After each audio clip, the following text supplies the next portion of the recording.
We are talking about black popular music, specifically songwriters from Civil War through to about the time of the Great Depression.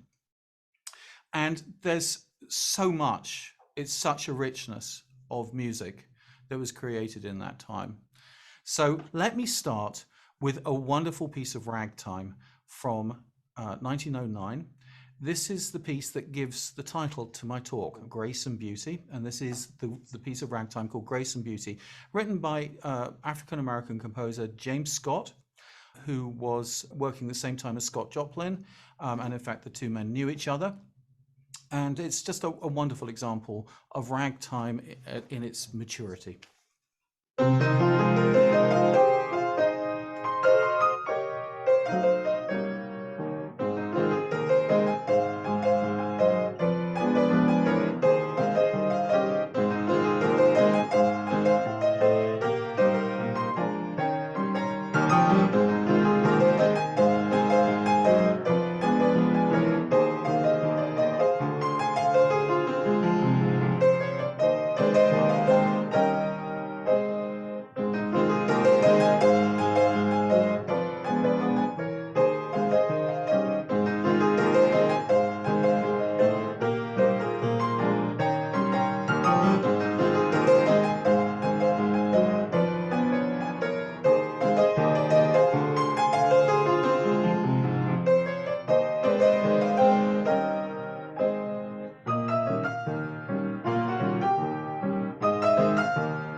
It goes without saying that as an African American, in the period that we're dealing with, post Civil War to 1930, it was very, very difficult to make a living as a songwriter.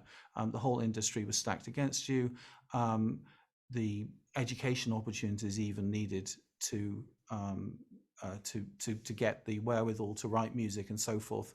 It was all extremely difficult, and it is absolutely remarkable that there were so many, not just good examples, not just great examples, but transcendental examples, ones that composers that really transcended the whole of popular music style. And I'm going to start off with one of those right now, because this is the earliest. We're going back in time. And we're going to talk about a man called James Bland, who was an African-American born in 1854, who was really the first popular black songwriter. There was really nobody before him. And he was, in his way, very, very successful. He composed 38 songs, and as with most songwriters, majority were not particularly hits, but the ones that hit really, really hit.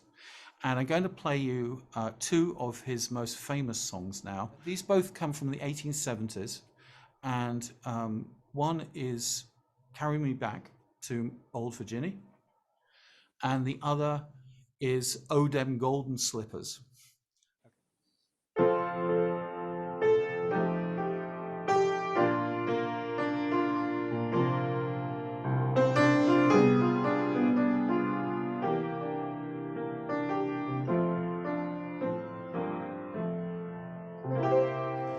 Carry me back to old Virginny, that's where the cotton and the corn and taters grow.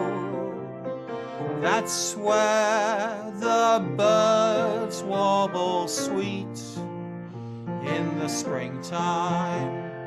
That's where my old weary heart is long to go. There's where I labored so hard for my living, day after day, through the fields of yellow corn. No place on earth do I love more sincerely than old Virginny. It's the place where I was born.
Golden slippers, oh, them golden slippers I'm gonna wear because they look so neat.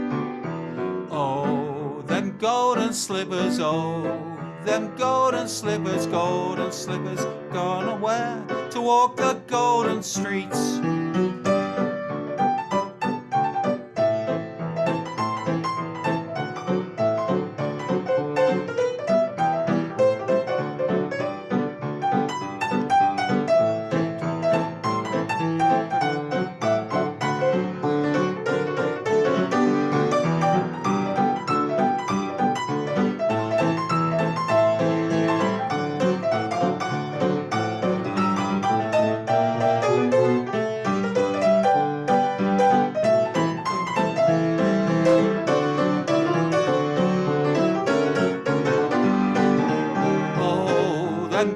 Slippers, oh, them golden slippers I'm gonna wear because they look so neat. Oh, them golden slippers, them golden slippers I'm gonna wear to walk the golden street.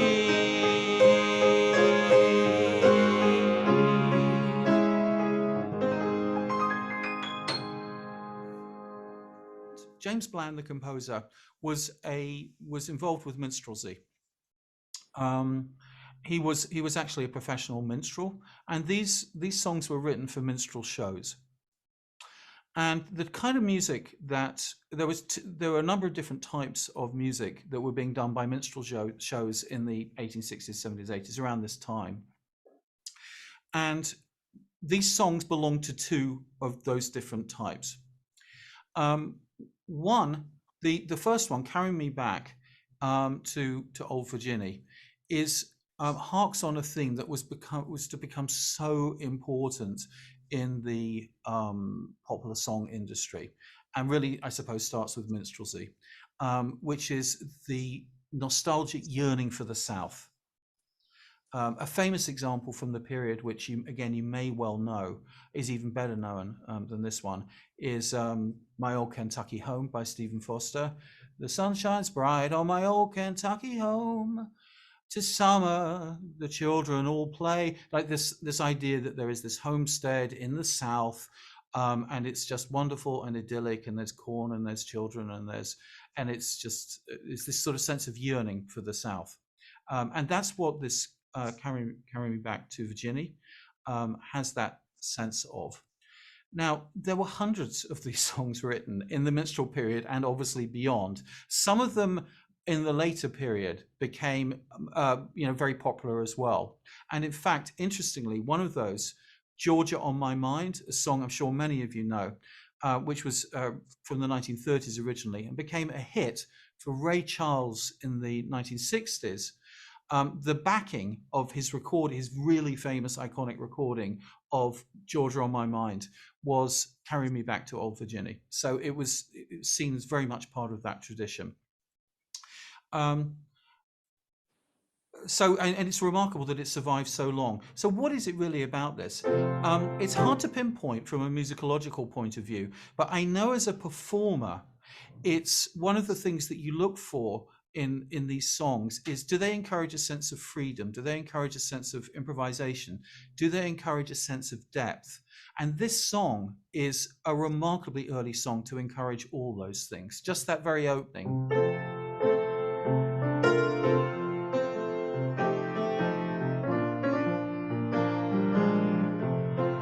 Just made that up out of the top of my head, but the song just invites this sort of deep sense of deep engagement.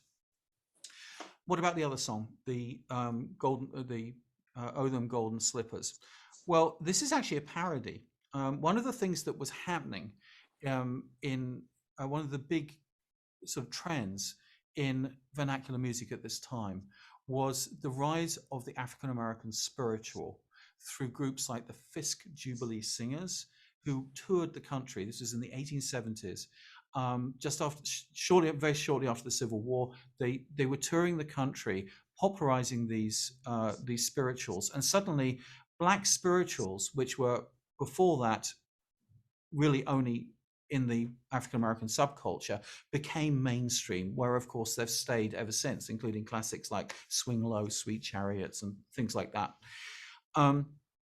This song, "Golden Slippers," is actually a parody of another song from that was sung by the Fisk Singers, called "Golden Slippers." So it's a sort of and it has this light bounce to it, and the style is what was called a Jubilee song, which was the fast sort of up-tempo gospel songs that were starting to come in.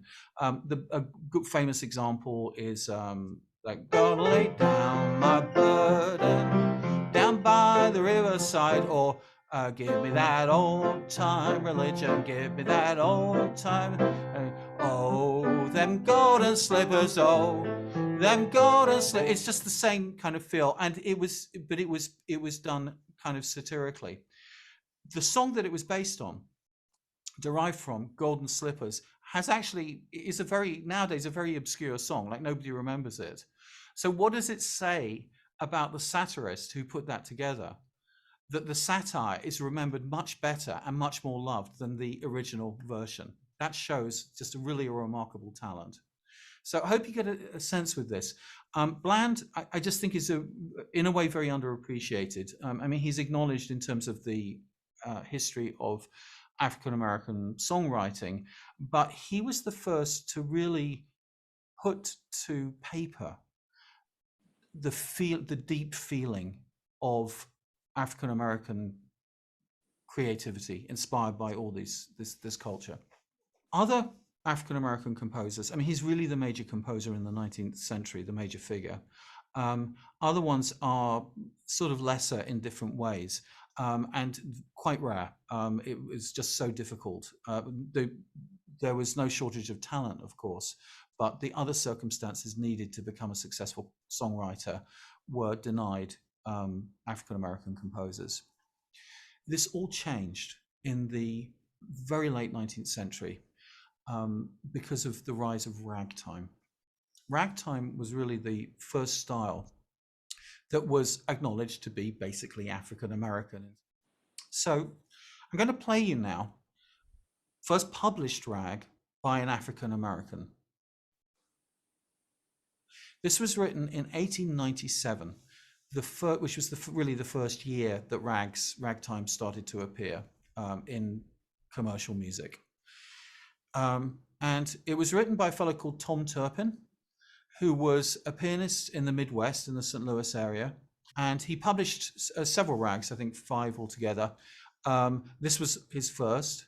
And in some ways, it's also, I think, his most charming. It's called Harlem Rag. And again, let me play it for you, and we'll look at what's kind of special about it.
Isn't that charming? And this is a style. The style of this is what they call folk rag, like historians and musicologists like to fit ragtime into different categories. The Grace and Beauty rag, which I started the program with, is called classic ragtime. This is a folk rag, and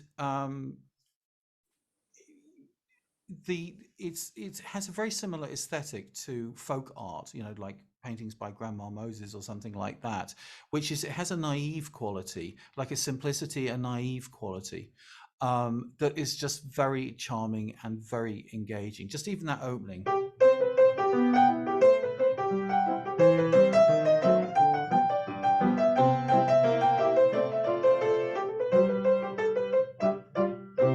In its own terms, it is remarkably successful.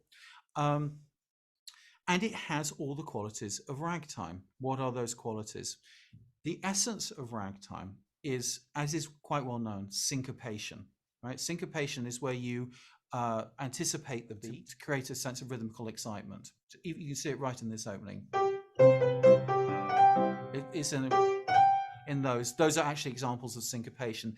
If it didn't have the syncopation, it would be, which doesn't have any kind of vitality to it. There's something else about ragtime too, about the syncopation, which is not normally stated, and I think it's really, really important, which is it's not the syncopation on its own. It's the syncopation which is played by my right hand in relation to a regular left hand. So my left hand just, it's just doing a regular 4 and a bar. And that in itself, of course, is not rhythmically interesting. If I just do the right hand on its own, it doesn't quite have the sparkly quality it does when I put the two hands together. So what makes ragtime is not the syncopation, but the syncopation interacting with the regular rhythm that's going on underneath, that's sometimes called the ground beat. Okay, and in the case of piano ragtime, the syncopations are played by my right hand and the ground beat is played by my left hand. What I've said about syncopation and ground beat, that's true of practically all ragtime. But there's something, this rag has something very, very special about it, which is that each of the sections is repeated in a varied form. Okay, for example, second section goes on the first appearance.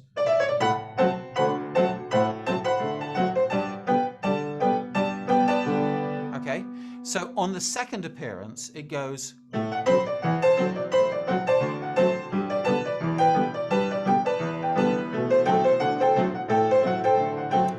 can you hear? That is actually the same music, the same basic ideas, but it's a variation on it. It's a different. He's playing around with the rhythm. Why is this important? This does not happen very often in published ragtime, and certainly not in this period, this very early period. What this is an example of the improvisatory style of improvisation, and it being sort of codified and written down. So long before improvisations are on recordings, we have a document. This is really the earliest that I know of, that has this improvisatory style. And of course, the improvisatory style we associate particularly with jazz, which came later, and we particularly associate it with the African American tradition as well. And here it is in this 1897, extremely innovative as well. It's the same thing for the third section. That's the first appearance. Second appearance.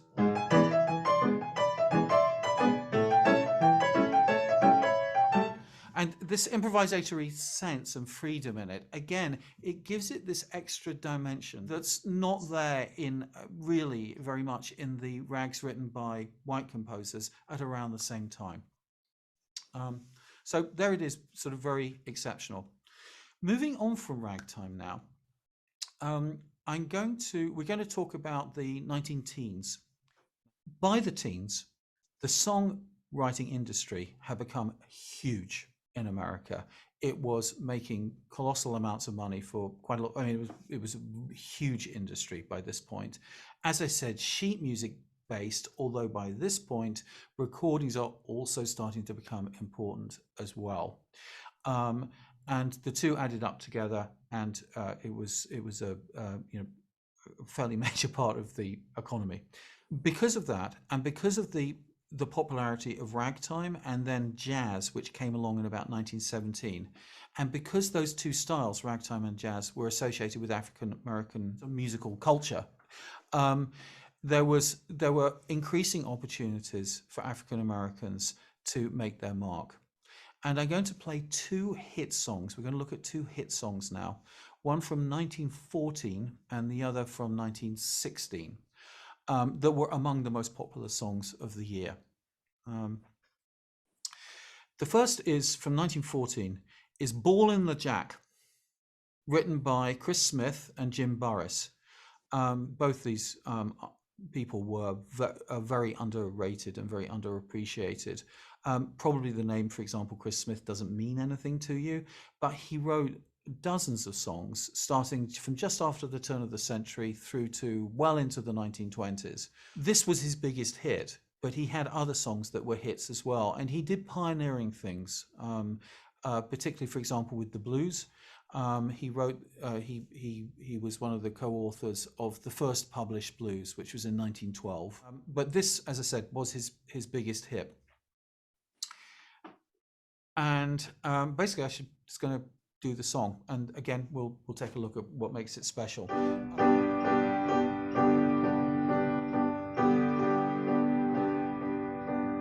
Folks in Georgia about to go insane since that new dance down in Georgia came. I'm the only person who's to blame. I'm the party introduced it there. So give me credit to know a thing or two. Give me credit for springing something new. Let me show this little dance to you. When I do, you'll say that it's a band. First you put your two knees close up tight, then you sway them to the left and you sway them to the right. Step around the floor kinda nice and light, then you twist around with all your might.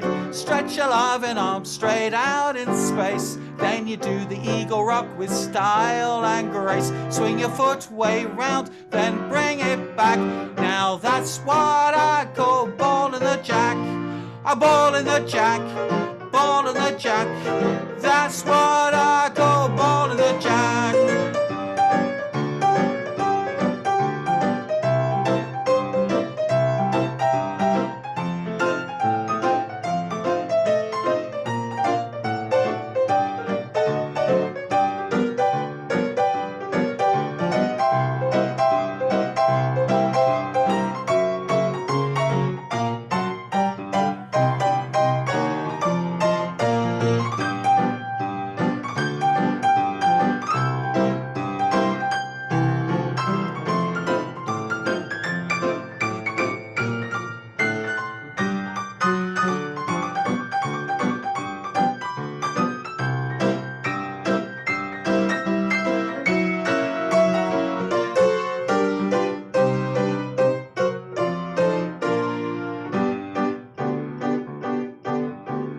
It's being done in all the cabarets, all society now has got the craze. It's the best dance done in modern days, that is why I rave about it so. I'll play some good rag that makes you wanna dance. Young folks, old folks, wanna join the dance.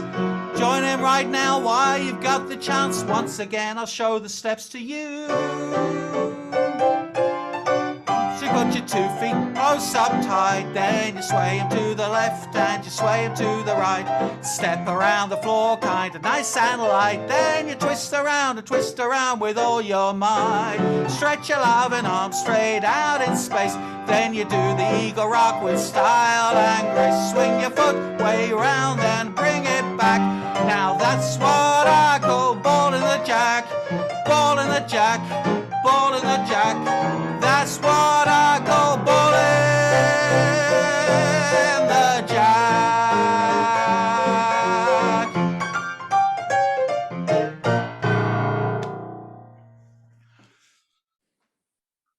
Quite a lot of fun, right? Firstly, this was actually, there'd been a number of songs before in this era that had described dance, the verbal content of which was the description of the dance steps that you were supposed to do, which of course is the case here, right? First you put your two knees close up tight, then you sway them to the left, you sway them to the right, etc. This was the first to really become popular. So it was different from the other ones. The thing that is just remarkable about this song is the harmonies, the chords. Those of you who are highly trained musically who are listening will probably, your ears would have kind of really pricked up when I did the verse, because the set of chords in it is really unusual. There is nothing else like it anywhere that I'm aware of. It starts here, goes to here, then it goes.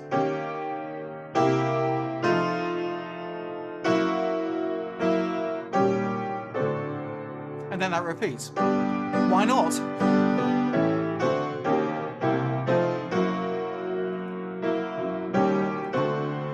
And then when that's the verse, when we get to the chorus, we again have an unusual chord sequence which starts on this and just goes through, repeats it, and now comes back to that chord, which has also been was a highly chromatic chord, unusual chord was used in the verse as well. And then it does this to round it off.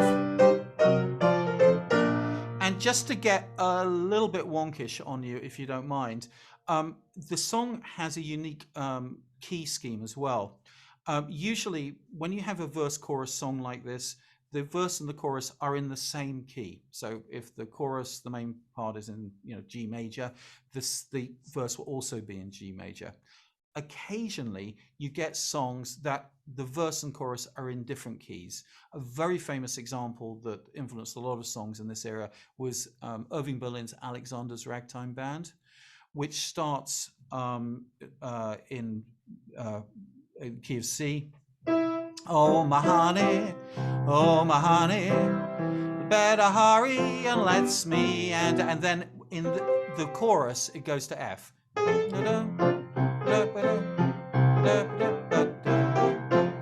I'm giving that as an example because again I think many of you will know it, and you may not have realized that the verse and the chorus were in different keys, which was at that point a little unusual. But the relationship, the key relationship between the two, the C to F, is actually a very standard relationship. In Ball and the Jack, the relationship between the two keys is the verse is in G major and the chorus is in B flat major. And that's a really weird thing to do. Again, I don't know another song that does it, certainly not from this era. But when you've got a verse that is also so harmonically unusual, it all is sort of kind of crazy. It's all slightly crazy. Why does a song become popular? What qualities? Is it just chance? What things? And in a general way, you can just put it very simply. A song needs to be new enough to catch your ear, that you want to rush out and go and buy the sheet music. But it has to be familiar enough so that you want to, so that it's not too kind of off the deep end and you feel kind of disconcerted and find it difficult to relate to. All right.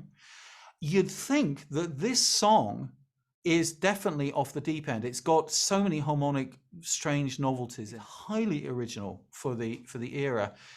And you'd think it wouldn't stand a hope at all of becoming popular, yet it was the 7th most popular song for the whole of 1914. And that is really a remarkable thing. And that is because of Smith and Burris, who had worked together quite a number of times by this point. And I think particularly Smith, who was a real experimenter. But what a remarkable song. I mean, it's just incredible. Okay, moving on from that. Our other song that I wanted to focus on from the teens is a song from 1916. The song is Pretty Baby. The main force behind it was African American, and his name was Tony Jackson. let me do the song with the verse, and I'll tell you about Tony Jackson and about Pretty Baby. Okay, here we go.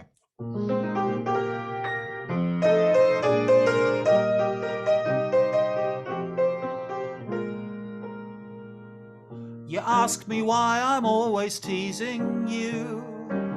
You hate to have me call you pretty baby.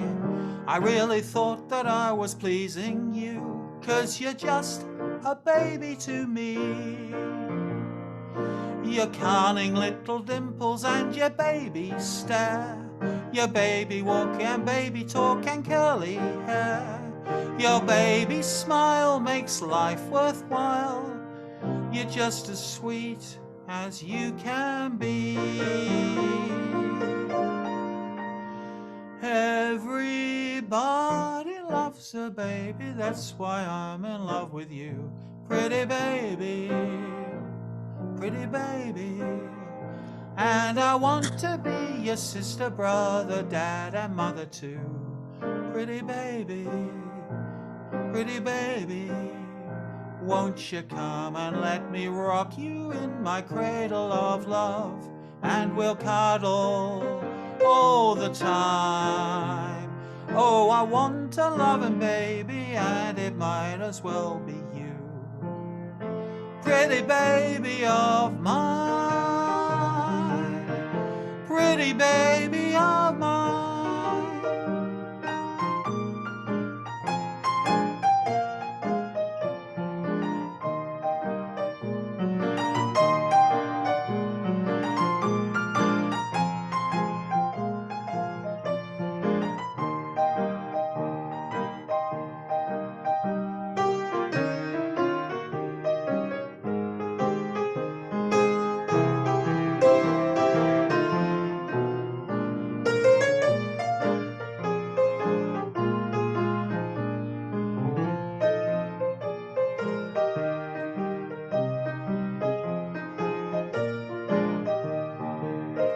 Everybody loves a baby, that's why I'm in love with you, pretty baby. And I want to be your sister, dad and mother too, pretty baby. Won't you come and let me rock you in my cradle of love, and we'll cuddle all the time. Oh, I want a loving baby, and it might as well be you. Pretty baby of mine, pretty baby of mine.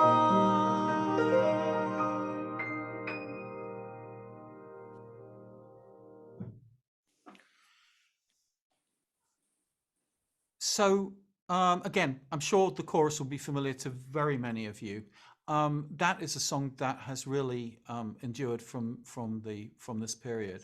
And one of the reasons it endured, it was enormously popular. This was actually the most popular song of 1916. And you think about what was going on in 1916, the world was at war, etc., etc. And this was the song that everybody was singing and everybody knew. And this was the first really, really, really big African-American hit. This was the first one. I don't think there was anything before then that hit in the same way. There's music written by African-Americans before that is probably more familiar to us, like Scott Joplin's The Entertainer, for example, from 1902, but it was not popular in its own day. It didn't sell that many. It was not widely known. That didn't happen until after Joplin's death. But this was popular as it was produced, and so it was the first song that was really like that, and just remarkable. So, who was Tony Jackson? Tony Jackson was a pianist and a singer, and he was from New Orleans. He was a real unsung hero of early vernacular African-American music, particularly piano. Apparently, he was the great pianist of New Orleans. There are, alas, no recordings of him, so we don't know for sure. But the great pianist and composer, Jelly Roll Morton, who was shall we say, he didn't readily hand out praise to fellow musicians. He was very clear. Tony Jackson was superior to him, and he was the greatest. There was nobody like him. And what a tragedy that we don't have recordings of him. He died in 1922. Had he survived another 10 years or something, I suppose we would. There's a good chance. All that survives of him is this song and a few other songs that were written by him, which are not, which are very interesting, but none of them became popular. This was the only one that became popular. So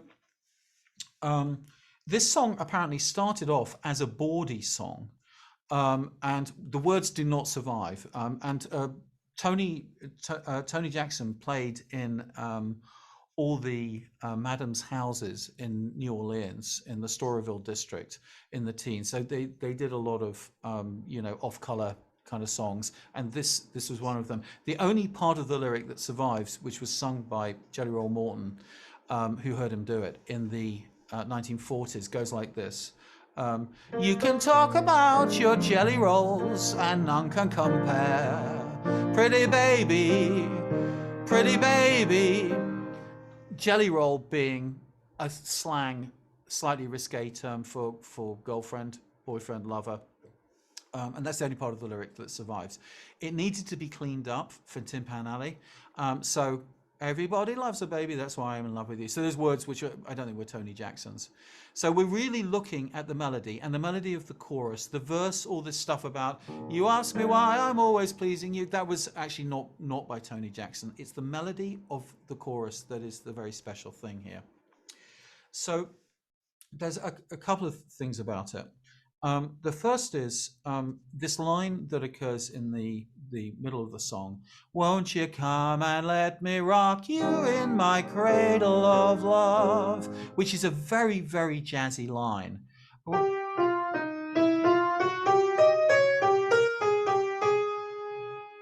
That really has a very, almost like a bebop-ish quality. It's way, way ahead of its time, and I think could only at this point have come from an African-American writer, and one with a lot of imagination. But the other thing about this song, which is really fascinating, again, I'm going to have to get a little wonkish, but I'll try and make it as simple as I can, is the structure of, and just talking about the chorus. There are two melodies in the chorus, right? There's this one. Okay, and then, right? So, and then there's the other one.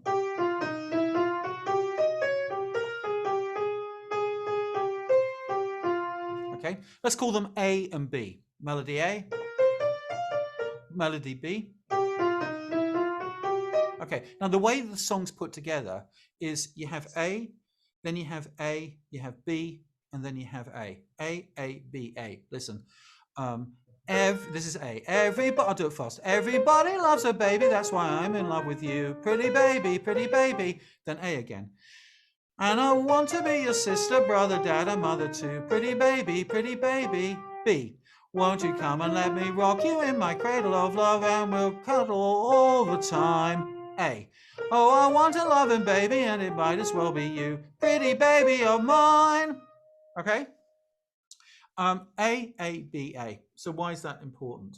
Because that A, B, A structure was to become the standard structure for creating songs from the 1920s onwards to like the 1930s, 40s, 50s, even into the 1970s. Like some Beatles songs have that structure. It became really central, and it hardly exists before this song.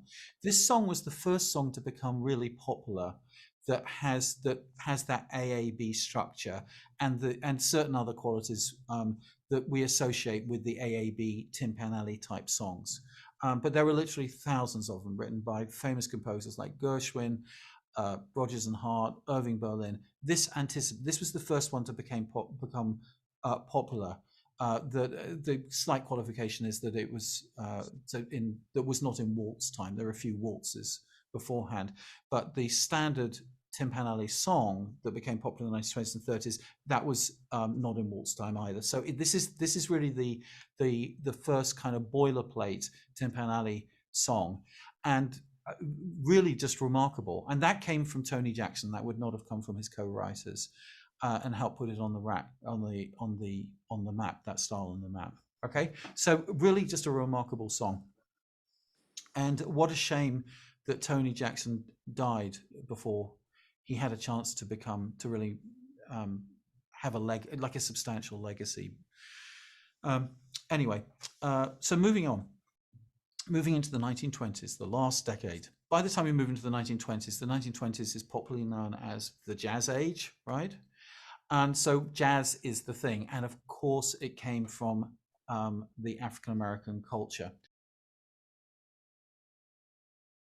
What is jazz? It's ragtime with the rhythmical elements of ragtime that I discussed, the ground beat, the syncopation, and so forth, increased and just transformed somewhat. It's going to sound the same as the music I've been playing before in one way, but it's going to, the music becomes really freer. That's really the difference. There's more improvisation, and there's more kind of spirit and elan kind of in it. We're going to look at the Charleston. This is from 1924. Did you know it was written by African Americans? You've all heard of the Charleston. I'm sure a lot of you have danced the Charleston. The Charleston itself was a black dance. And there were, at the time, Broadway was trying to experiment with different, with ways of getting the dance into shows. And there were a couple before the famous Charleston, but neither of them really hit. This was the one that really, really hit. And it was the work of James P. Johnson, who wrote the music, and Cecil Mack, who wrote the words. The words are not usually done, although I will be doing them today. So, and I'm going to focus mainly on the music. James P. Johnson was a pioneer pianist. He was a wonderful performer who fortunately recorded extensively. He didn't die till the 1950s. He was, and also a very innovative composer. He composed a lot of classical music as well as the more vernacular type stuff. Just a very remarkable thing. And this was his biggest hit. Again, I'm going to do the verse, which is not usually done, and I'm going to do the words, which are also not usually done. So.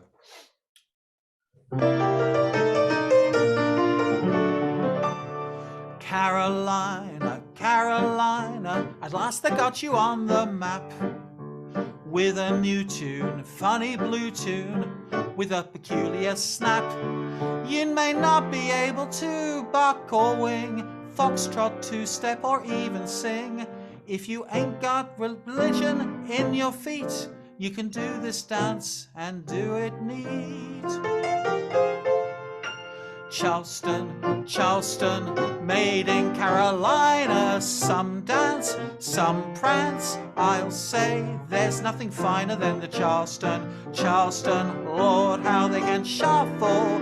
Every step you do leads to something new. Man, I'm telling you, it's a lapazoo. Buck dance, wing dance will be a back number when the Charleston, the new Charleston, that chance is surely a come up sometime. You'll dance it sometime. The dance called the Charleston, made in South Carolina.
buck dance, swing dance will be a back number, but the Charleston, the new Charleston, that dance is surely a comer. Sometime you'll dance it one time, the dance called the Charleston, way in South Carolina.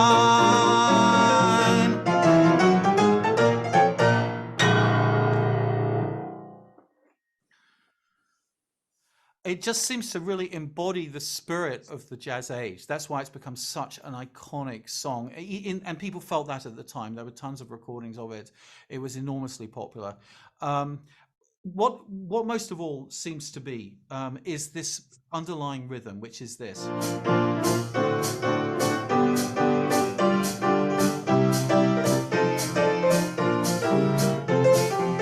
And that really embodies the jazz rhythm more than anything. This ba ba ba da ba. That's the little sort of syncopation there, and that continues that rhythmical little motif. Bum bum bum bum bum ba. You hear it all the time. For instance, in the 1930s in swing music, even into the modern era, you can hear it in swing bands, for instance.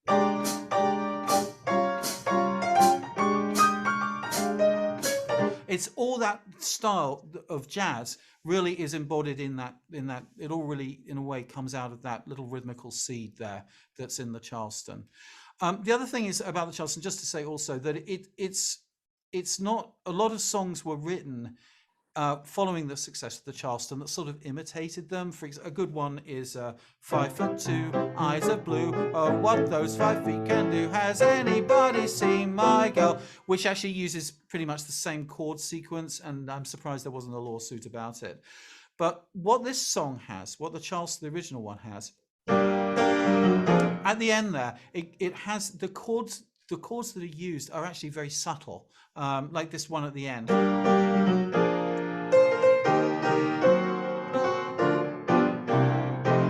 Is how it ends. This da da da. I think very few people would have thought to do that, and it gives us sort of a depth and a weight to it. And again, that takes us back where we started out with James Bland, and somehow being able to find a way to put depth into what was potentially very trite material.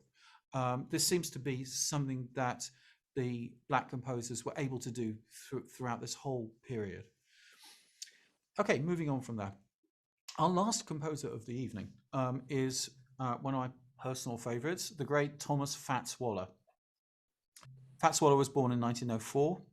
He died in 1943, which means he didn't live a very long life at all, and which was tragic. But what was good was that he recorded extensively. He was one of the most popular recording artists of the day. He was a pianist, a singer, wonderful entertainer, and a great songwriter as well. He composed many songs, of which quite a number were hits. His best known song is Ain't Misbehaving. And I'm going to do that this evening. I want to do one from the same show, which I think is, in terms of our subject, is a subject, and our approach this evening is a more interesting song, which is the show was called Blackbirds of 1928.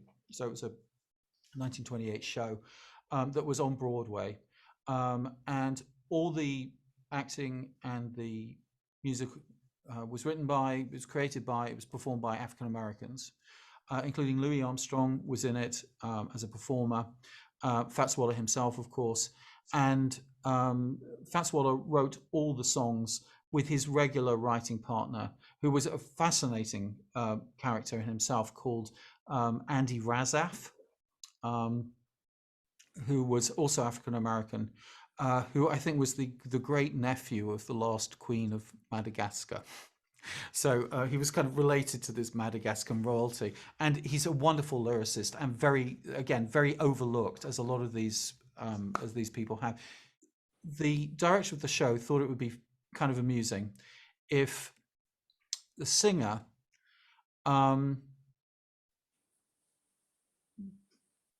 was in this completely white room, and she sang a song about what did I do to be so black and blue. And it was supposed to be a humorous number, but what Razaf and Waller did was they turned the whole thing upside down and they made it into a song of what it feels like to be black and to be victimized.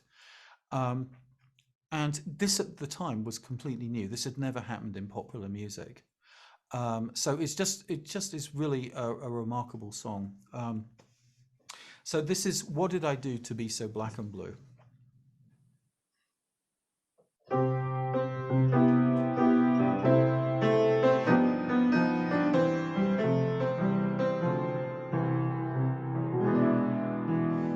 Cold empty bed, springs hard as lead, pain in my head, wish I were dead. What did I do to be so black and blue?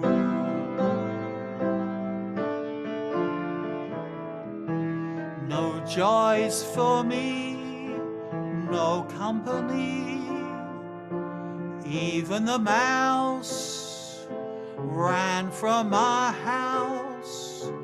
All my life through I've been so black and blue.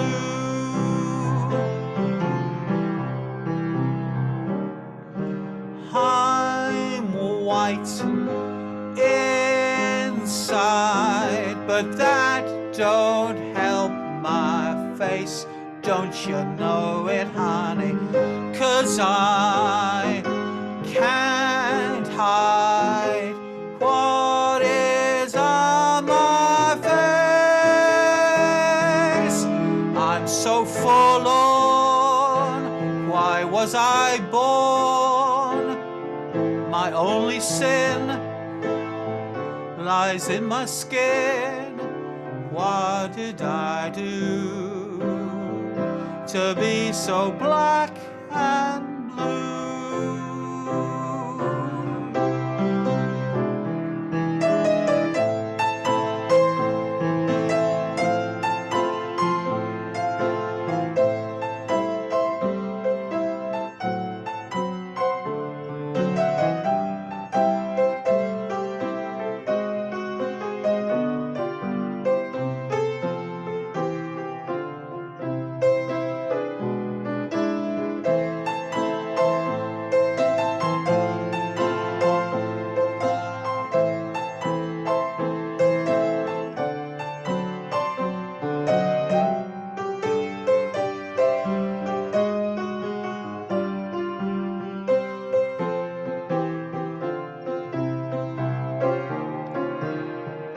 I'm white inside, but that don't help my face. Don't you know it, honey?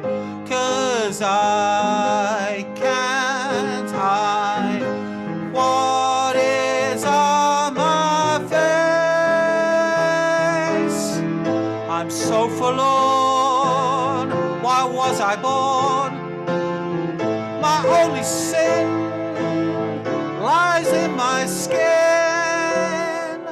What did I do to be so black and blue?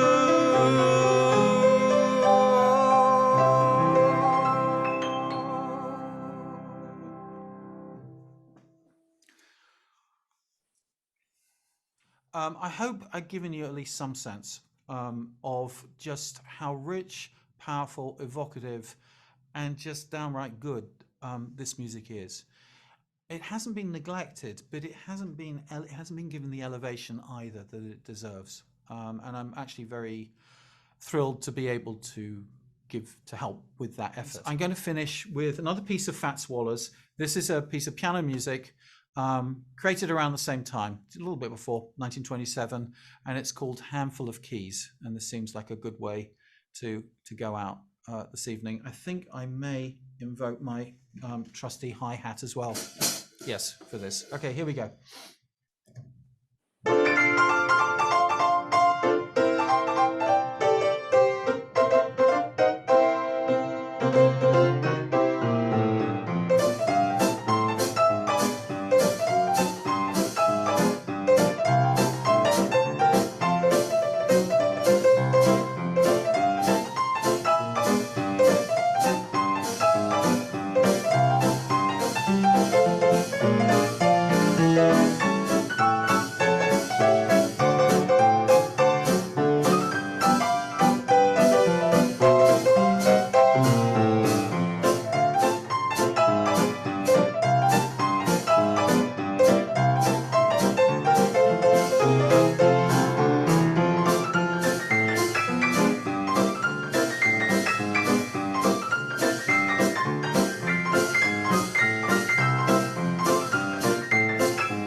Bye.